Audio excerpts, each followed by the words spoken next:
তৃণমূল নেত্রী এবং তাকে লক্ষ্য করে চোর চোর স্লোগান দেওয়া হয়, ডিমও ছোড়া হয়।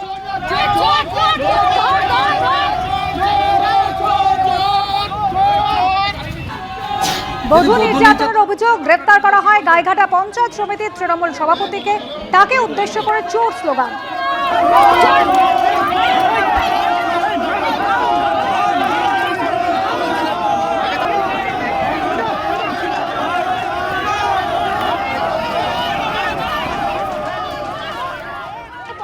অনেক ব্যাপারে চুরি করেছে, 7 লক্ষ টাকা দিয়ে কারেন্ট চুরি করেছে, 7 লক্ষ টাকা ফাইন দিয়ে কারেন্ট ইয়ে করেছিল। লুটে পুটে চারিদিক দিয়ে লুটে পুটে খেয়েছে, চারিদিকে পঞ্চায়েতে লুটে পুটে খেয়েছে। অন্যদিকে তোলাবাজির অভিযোগের রায়নায় এবার গ্রেপ্তার করা হলো এক তৃণমূল নেতাকে। অভিযুক্ত রায়না 1 নম্বর ব্লকের প্রাক্তন তৃণমূল কংগ্রেস সভাপতি বামদেব মণ্ডল। ধৃতের বিরুদ্ধে আগ্নেয়াস্ত্র দেখিয়ে টাকা চেয়ে হুমকির অভিযোগ রয়েছে।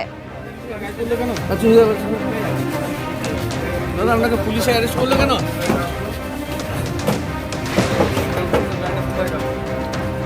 বামদেব মণ্ডল, বাদশা মির্জা। তো আমাকে শ্লীলতাহানি করে, এমনকি বলেছে 2 বছর আগে যে অবস্থা করেছি তোর, তো সেই অবস্থা তোর আবারও হবে। তার জন্য অভিযোগ করা হয়েছে বামদেব মণ্ডলের বিরুদ্ধে। এটাও হুমকি দেওয়া হয়েছে 2 বছর আগে যেই ঘটনা ঘটেছে, তো সেই ঘটনা তোর মেয়ের সাথেও ঘটবে, বা বাড়িতে যে ঘুমাবি সেখানে আগুনও ধরিয়ে দেওয়া হবে ঘরে। আমি এখন নিজেকে যেমন তেমন আমার মেয়েকে নিয়ে প্রচন্ড আতঙ্ক আছি। আমার কাছে 1 লাখ টাকা দাবি করে, জমানো ছিল 30,000 টাকা, বামদেব মণ্ডলের হাতে তুলে দিই। 2024-এ ভারতীয় জনতা পার্টি করি, ফ্ল্যাগ বানতে যায়, সেই কারণে ওর বলতে চাই বামদেব মণ্ডলের অভিযোগ হচ্ছে একটাই, যে আমার বিরুদ্ধে লড়ার মতো কারোর বুকের পাটা নেই, যে আমার বিরুদ্ধে লড়ছে। এমনকি আমাকে তুলে নিয়ে যাওয়ার হুমকি পর্যন্ত দেখিয়েছে। তো আমি একা মার খাইনি, সোমনাথ সামো মার খেয়েছে, এমনকি আমার হাজবেন্ডকেও মেরেছে। দেখতে হবে যে বেতাজ বাদশা কি জন্য হয়েছিলেন, ত্রাস, এই যে শব্দগুলো, এই জন্যই তো অ্যারেস্ট হয়েছে।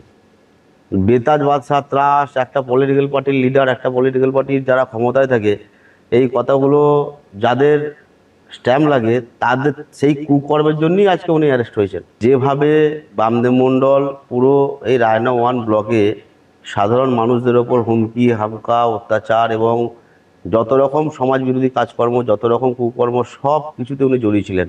এবং আর্থিক তজরূপ, প্রশাসনের কাজকর্মে কোনো রকম করতে দিত না, সাধারণ মানুষকে সব দিক থেকে অত্যাচার করা। তৃণমূলের সময় উনি যখন ব্লক সভাপতি ছিলেন তখন সাধারণ মানুষের ওপর যে এই অকথ্য অত্যাচার করা থেকে শুরু করে সব রকম সাধারণ মানুষ একটা আতঙ্ক ছিলেন রায়নাবাসী। এবিপি আনন্দ, এগিয়ে থাকে, এগিয়ে রাখে।